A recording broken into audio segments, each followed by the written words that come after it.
I'm here today to talk about the issue of economic freedom. So let me ask you a quick question to folks here. How many people here support economic freedom? Oh yeah, pretty much everybody. That's good. Here's the problem. If I went to a group full of a bunch of lefties in the same situation as everybody here, and I asked that same question, how many people do you think would raise their hand? Pretty much everybody, right? Because economic freedom by itself doesn't mean a lot.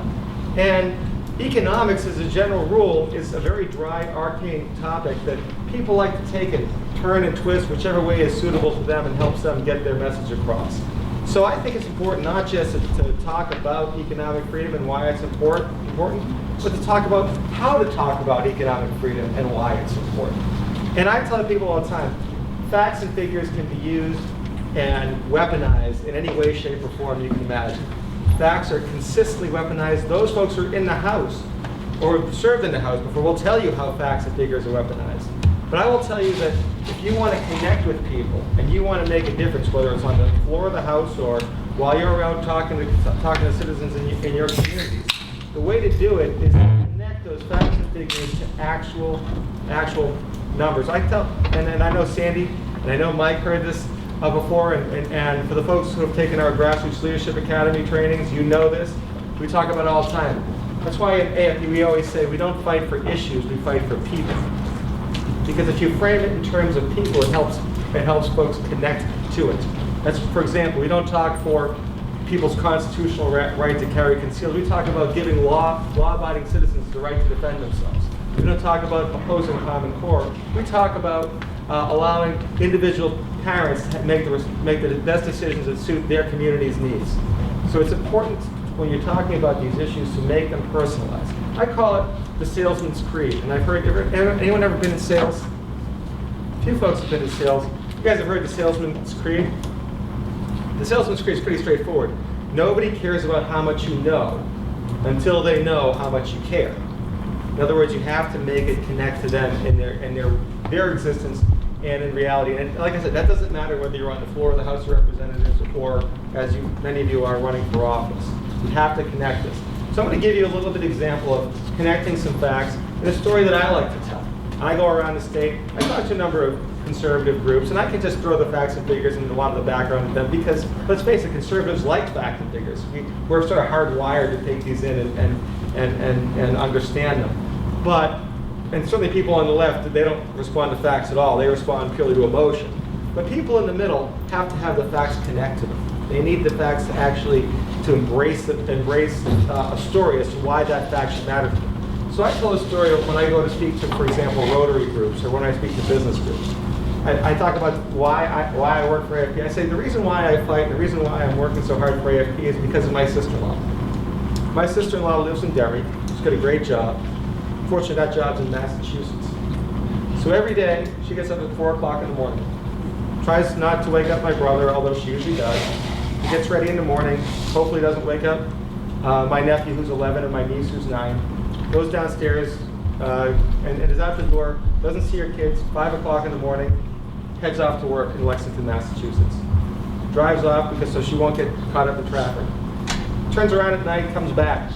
Doesn't get home usually until about 7:30. The good news is, I would say she's well read, but she's well listened because she likes books on tape. So she's got that going for her. She's very, very astute to all the pop culture novels that are out lately. But she doesn't get back. She sees her kids for about an hour before they go to bed. And why is it that has to happen? Why don't we have those good jobs here in New Hampshire? The answer is because we're just not competitive enough here in New Hampshire. We have the highest business taxes in New England. And as of last year, we had the 3rd highest business tax rate in the country. We have the 5th highest electric costs in the country, 3rd highest in the continental US. We have the 9th highest healthcare costs in the country. So when you start thinking about adding all those things together, we're just not competitive. And even though New Hampshire is a great place to live, and a great place to raise a family, we're a lousy place to do business. And we're going to continue to see things like my sister-in-law, who's not alone. She's one of over 100,000 people every day who gets in the car and has to drive and leave their family behind. And because we are just not competitive enough, you can stand on I-93 and just watch the traffic every morning, people going south. Now, how do we flip the script on that? We flip the script, we have to become more competitive. When it comes to, we have to have our taxes become lower than it was. The good news is we actually passed 4 business tax cuts in the last 2 years up in Concord. And congratulations to the folks up there who did there. Folks like Andy Sanborn, who's working hard to cut business taxes. Thank you, Andy. And a lot of other people. The good news is that under current law, if we hit our revenues, we're going to have a business profits tax that's 0.1% below that of Massachusetts. But no one's moving to New Hampshire for 0.1%. We have to continue to cut. But a funny thing happened when we started cutting business taxes. Our business tax revenue started pouring in. We had business taxes last year, they were $80 million above our projections. So it's a funny thing happened how business owners respond to cutting taxes. But I just want to point out, do you see what I did there? You tell a story, you bring people in. Bring people in because people don't respond to economic facts and figures. They just don't. You have to sell it to them in a way that connects to them. And you have to make it realistic and understand how real people are hurting as a result of the policies that we need to change. So for example, like I said, all those facts and figures that I gave about New Hampshire's rankings, they're all true. And like I said, we have to keep cutting business taxes. We have to get our energy costs down. Our electricity costs are sky high. And particularly it hurts in the manufacturing sector where we've lost so many jobs over the course of the last few decades because we have some of the highest electricity costs. And guess what? Manufacturing jobs use a lot of electricity. Now, as far as the business tax, we just have to cut it. The argument on the left is very simple. They said we need those resources to pay for all the things we think are great. We say, look, you cut business taxes, you got more revenue, not less. So you can flip that argument on and right then and there. Secondly, electricity. Don't make it about a fight about environmentalism. That's where they're always going to go. We have all these green energy programs to help. It's called Regional Greenhouse Gas Initiative, which is a cap and trade program. We have the Renewable Portfolio Standard, which basically forces electric suppliers to buy certain percentages or pay basically what amounts to a tax to the state. That tax is passed on in your electric costs. What can we do about it? First of all, electricity policy is like steering a battleship. You turn it a little bit now, and maybe in 5 or 10 years you can see some substantial results. But one thing we could do is we could rebate RPS and Reggie 100% back to the ratepayers. That'd save the average homeowner about $2 to $3 a month. But you think about your average business owner, how much money they would save. It would be enormous. You know, that would be an important signal to everybody out there that we're heading in the right direction. Healthcare costs, I get some great news. This year, we got rid of an archaic tool known as a certificate of need board, where you'd have to go mother may I if you wanted to build a healthcare facility in the state of New Hampshire. Bad news is we replaced it with something that in some ways is even worse. There was a bill that was passed this past year, Senate Bill 481. It puts 15-mile radius monopoly zones around half our hospitals across the state.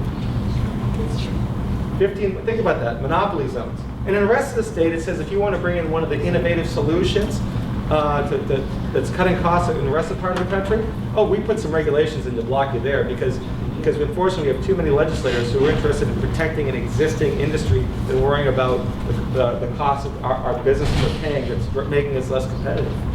So we need to start reversing some of these bad policies. Now, a lot of that has to do with incremental competitiveness. And these are all good because we're in a competitive environment with Massachusetts, Maine, Vermont, and Connecticut, and Rhode Island. And we can take steps, we can get incrementally better. But there's one thing we can do from an economics perspective that would make a substantial improvement. That would be if we were to pass a right-to-work law in New Hampshire. Now, for those of you who don't know, right-to-work simply means that no one can be compelled to pay anything to a union they don't want to be part of.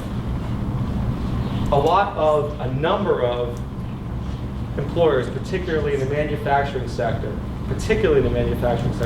will only relocate to right-to-work states. And there is no state in the Northeast that has a right-to-work law. The next nearest state is West Virginia, which just passed it last year. There's now 26 states in the country, but none in the Northeast.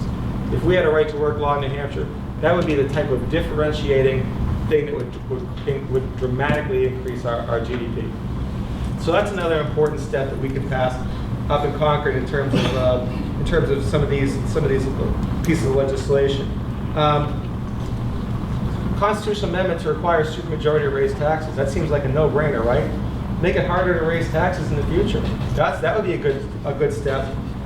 I'm going to tell you about something that we're talking more and more about these days.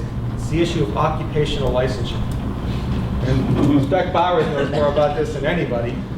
But occupational licensure is a barrier to allow people to get into professions. 3,000 hours for hair braiders. You've heard these stories, right?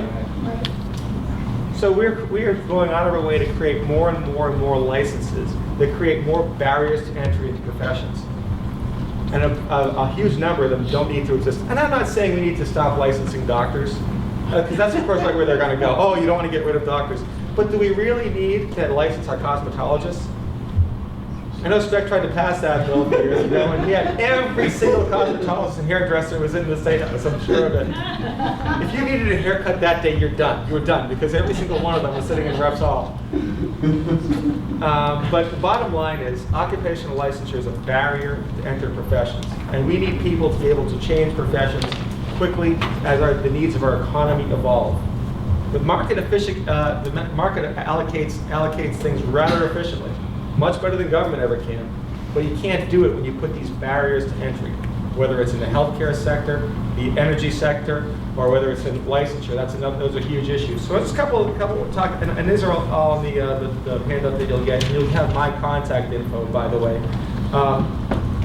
We spoke a little bit about the argument of the left of why you can't cut business taxes. Well, the truth is, you can't afford not to cut business taxes. One of the issues you hear about workforce, one of the great lines I talk about is talking about the 100,000 people who go to Massachusetts every day, because it's a great line. Some of these people, what are you going to do to spend money on workforce, spend more money on education? I say, we have plenty of workers. Unfortunately, they're all leaving the state every day. So use that argument. It's a strong argument to use. Why don't we make a competitive economy so that those 100,000 people don't have to leave the state every day? That's a great argument to use. I think that these are a whole host of issues that can allow you to connect to people one-on-one. Make it about people. Don't make it about policies. You have to make it about how it's going to make their lives better. When you're out talking to people, get some examples. Talk to people. Get some stories. Hear the stories. Make a note of them. Use those stories when you're out talking.